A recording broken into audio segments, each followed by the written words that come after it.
Hi guys, welcome back to Journey Teachers. So we have a TriSet today with us who is going to share her experience about attendance policy in TRICE and what has to be done regarding it, her thoughts on it, and what other TriSets feel as well. So let's hear from her. Let's begin with the very first question. What is about the attendance in TRICE? Most of the colleges in India have a mandate attendance of 75%.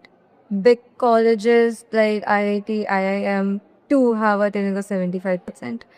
This college, however, has attendance of 85% criteria, which is very tough to meet.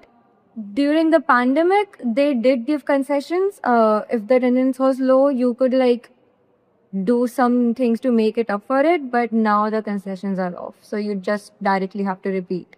Moving on to the next question. Your attendance was low, then way below 85%. What was the mandatory criteria? And what would you say about whether you got the permission to sit in the examination or what was the extra things that you had to go through and why weren't your medical leaves acceptable, all of that? So we had to write some assignments, and what they tell you to do is solve these 9 question papers, which they're not even going to read. They will throw it in the pile once you submit it to them. Or apart from writing assignments, they tell you to go sit in the library.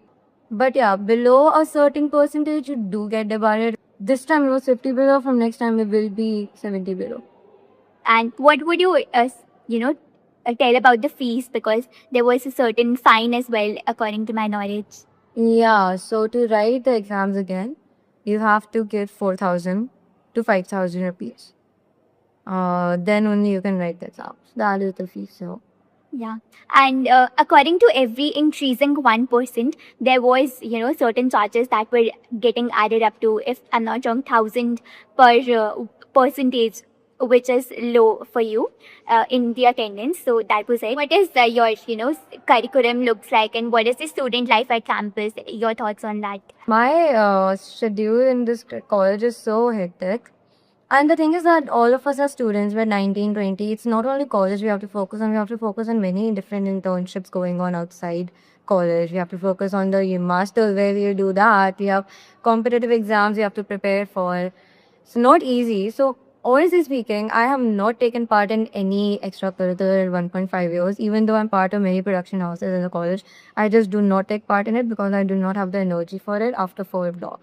It seems like a full 9 to 5 job when we have classes from 9 to 4, and as students, we have to explore certain more areas in our life as well, because we are, we have different careers to experiment with. So that, and if you're taking any project or you want to work on any startup along with college as well, this is very hard to manage. One thing good about the college is the faculty. The teachers are super amazing. Any teacher, very highly educated in the subject and very understanding. Right, definitely. So I totally agree with it, that the faculty are really supportive, and they're really approachable for anything. So I hope we were able to create awareness for you, not just the negative aspects but the positives as well, and vice versa, because it is very important for all the students to actually know what is the real culture which is followed at Trice University, and not just which is visible through ethnic days videos, or through cultural fest, all of that, but what is the daily routine which is followed. So I hope this was informative and helpful. Thank you so much, Mehek, for joining here and sharing your opinions. And thank you so much.